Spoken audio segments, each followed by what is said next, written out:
Hello, hello. Today will hopefully be a more structured video than the previous ones.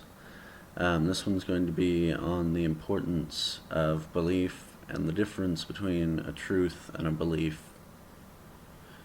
And basically, perceiving reality, part one. There will be a second part to this. And more than anything, I'm doing a dissertation kind of here, because I think it's very, very important what we believe and what the truth is, and the difference between the two. What's especially important is what we believe when it doesn't align with the truth, or more specifically, when we can't know the truth. So, the first thing I want to discuss is personal belief, beliefs on a personal level. This is everything from the mundane, I believe that is a push door, to I believe that God exists and has these exact properties. I mean, this is a whole range. Everything from the sky will be blue tomorrow to, the cosmos is just an emulation in a machine. This category is massive. The only defining feature of it is it's a belief that you hold on an individual level. And the question is, what is the significance? What is the significance of a personal belief? And these are actually, I think, the most important kind of belief, because humans know very little, and we believe quite a bit.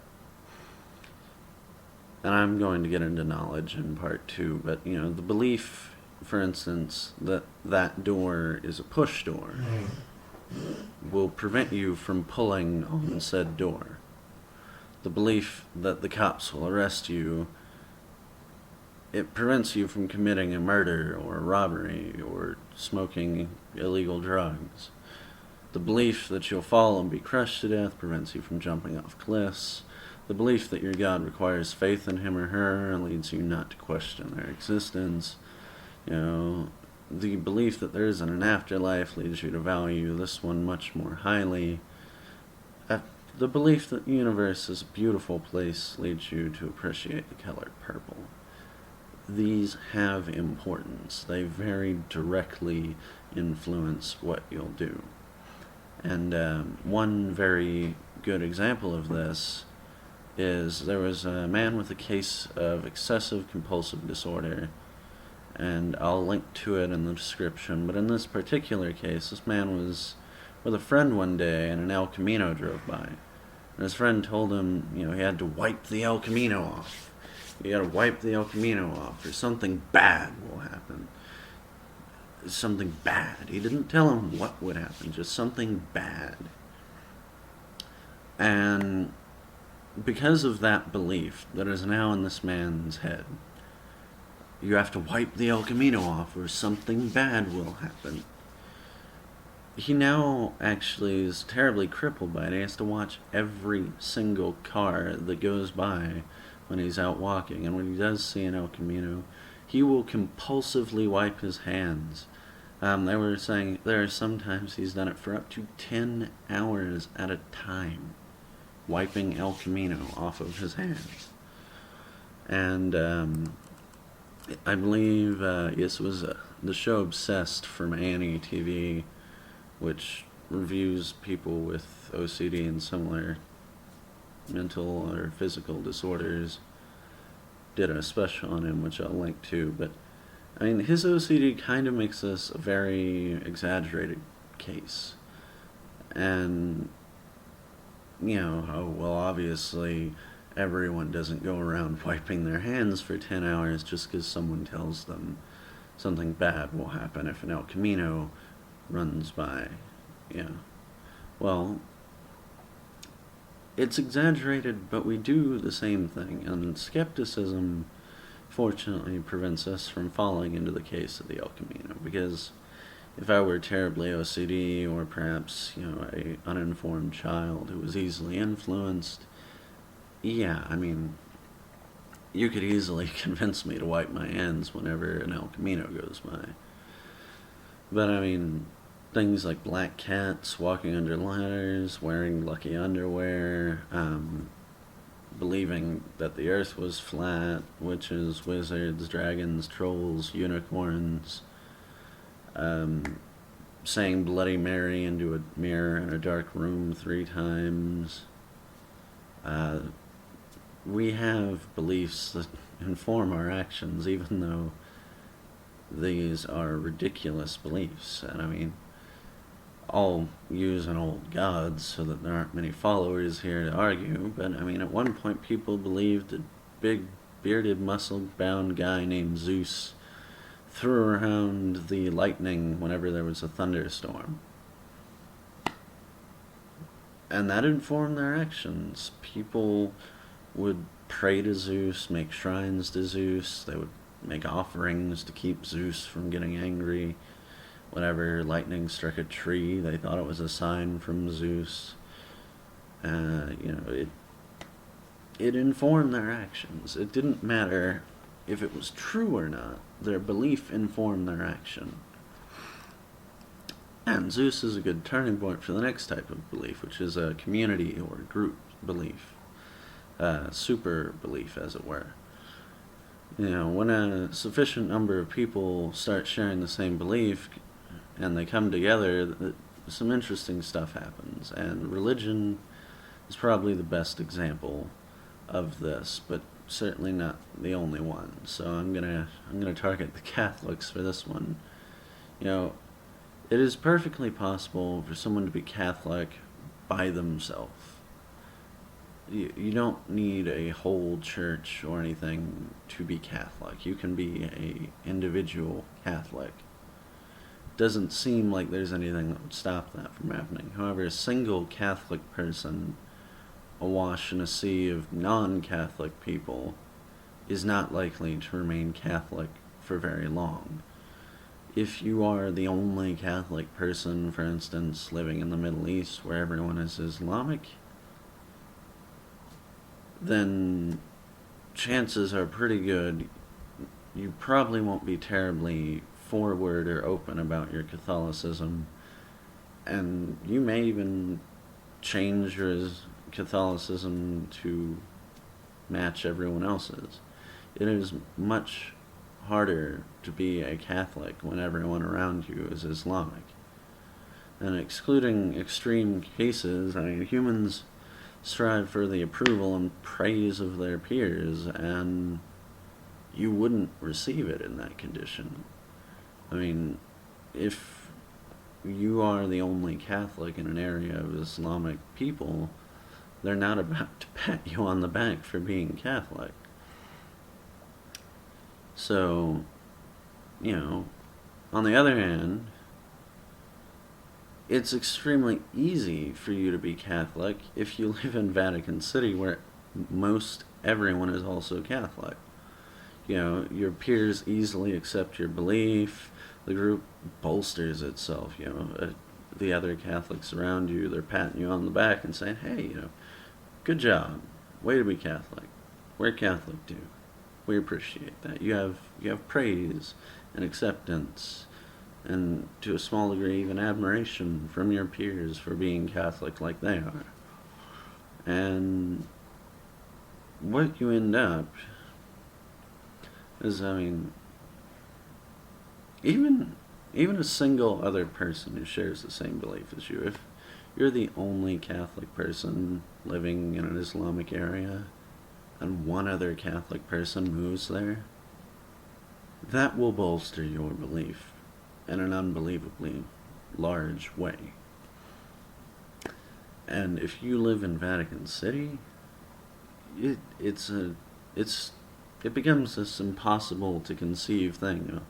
This many people can't be wrong, and even if they are, I want to be a part of this group. Well,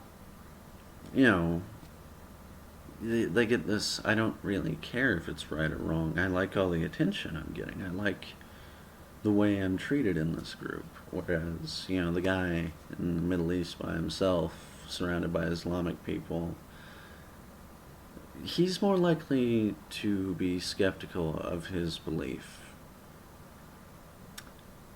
He would basically be constantly forced to question or defend his belief. He would have to do some pretty strong lying to himself and enforce the idea that they're correct even when everyone else disagrees. Whereas the guy living in Vatican City, nobody ever asks, no one disagrees, no one forces him to defend his beliefs. He doesn't ever have to question them. He never has to worry about whether they're correct or not. I mean, other examples include governments, political parties, fandoms, the scientific community. See, if you go back to, say, the Earth is round, well, if you are the person who discovers the Earth is round, and I'm trying to remember, I want to say it was Archimedes, but I don't know. I'm probably wrong. Please don't ream me in the comments. But if you discover the Earth is round, and literally everyone around you is certain it is flat, you are constantly going to have to face scrutiny and criticism, because you will be constantly forced to question, hey, am I right? Is the Earth round? Am I really sure? Everyone keeps telling me it's flat, and it does look pretty flat. But, I mean, you have to know that you're right. The thing is, in the scientific community, if you're right, you're right. It's just a matter of getting everyone to agree with you. And it's kind of the same thing with religion. If you know you're right, it doesn't matter how many other people are around. If you don't know you're right,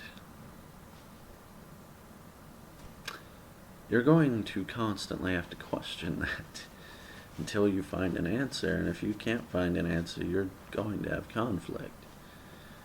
And, I mean, even if you are right, that's my point with the scientific community. I mean, even if you are correct, if no one else agrees with you, you're going to have a hard time, even if you know. Even if you know the Earth is round. Even if you know evolution works. Even if you know the universe is billions of years old and not thousands of years old. It still is hard. I would hate to be under that much scrutiny and not know I'm right. Now, these have been the two kinds of belief, though. That's a personal or a group belief. A personal belief and then a macro belief, a bolstered group, as it were. But the issue that comes in is truth. And when I'm going to talk about truth here, what I mean is a objective truth, a universal truth, something that is simply true regardless of who knows about it or what anyone thinks about it, or even if it was ever observed at all.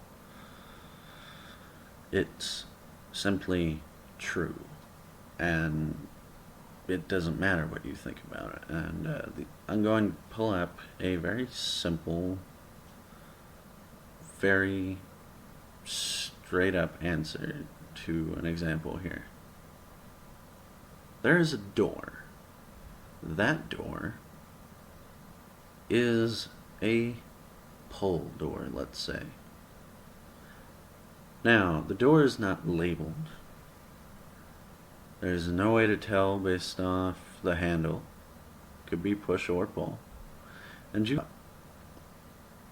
have no information about this door. You're just going to have to grab it and pick a direction. What direction you try, whatever you thought it was, etc., has no bearing on whether or not this was a pull door. It simply was a pull door.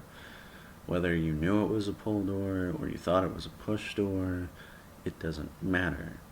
I mean, to make the point more solid, you could have that same door with a big plaque on it in gilded letters that says push.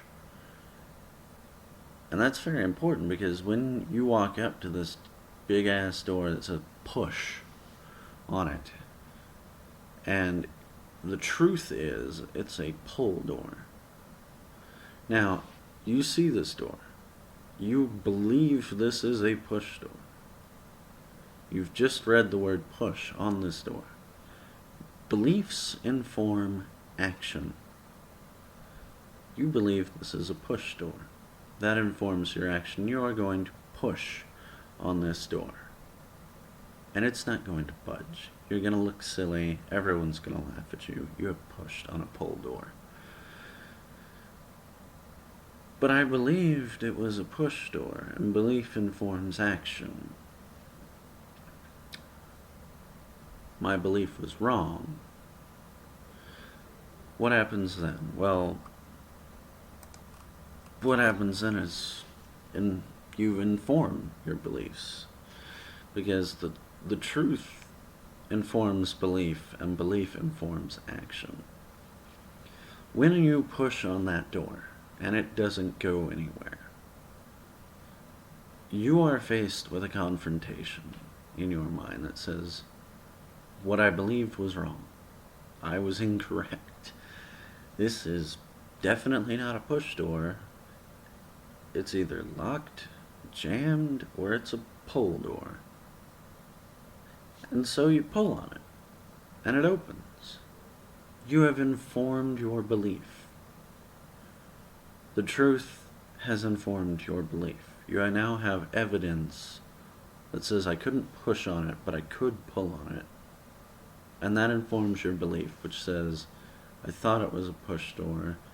The new informed version is, I now think it's a pull door. And that informs your action, which is to originally push, but now pull on this door.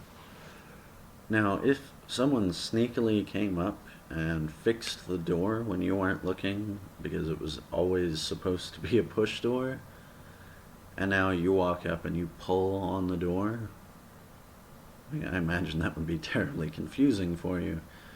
But you're going to pull on it. It's not going to go anywhere. The truth will inform your belief, which is going to say, well, this must actually be a push door. And your belief will inform your actions, and you will push the door open. And hopefully that's not a terribly difficult concept, but it's the point of this video is leading up to the next video, which will be a bit harder to follow, maybe. Hopefully not, but maybe. Where I want to make a very clear distinction between what I mean by belief, my personal interpretation of things, and truth, the reality of the matter, whether it's observed, whether I feel any way about it. You know, it's very important to note that no matter what someone wrote on the door, no matter what you thought about the door, no matter how strongly you thought about what was written on the door, the truth remains that it was a pull door and not a push. And as confused as you were, as many times as you may have taken the sign or taken a previous belief for granted, the truth doesn't change just because it's inconvenient. The truth can't be willed to change. It is the truth. It is reality, and it is brought to you in the form of evidence from experience or secondhand evidence. Hey, dude, that door says push, it's a pull door. You've been handed evidence from another human being. Probably not as credible as checking it yourself, but if someone walks by who's just been through that door and they say, hey dude, that door is labeled wrong, chances are pretty good when you go up there, because you've got evidence here to inform your belief, you're going to try pulling even though it says push, and it's going to work. And you'll be like, hey, that dude was right. Thanks, dude. Evidence is the best way for us to observe the truth, because frankly, we don't have any way of simply observing the truth. And as much as I believe it's Gregorian thinking that say, oh, you can figure everything out from a chair. All the thinking in the world will not tell you whether that door is push or pull. You have to go out and get evidence and try it. And, there are so many options that it's unbelievable. It could have been a door that swings both ways, and it didn't matter if you pushed or pull, but it says push, so you always push and never pull, and you never know that it goes both ways. Evidence needs to inform your actions, and, well, evidence informs your belief, which informs your actions, and, yeah, it becomes very interesting point to say, well, what do I know? Because knowledge will be the next part of this perceiving reality set. Because I now discussed, the truth of the matter, what really is, regardless of observation.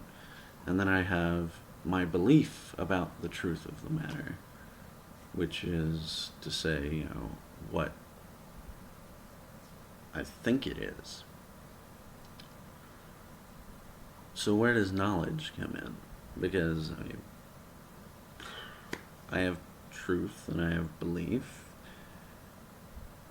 Knowledge sounds a lot like belief. Too much like belief. And I'm going to get into that. Because,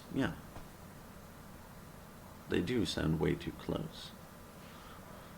Anyway, until next time, cheerio.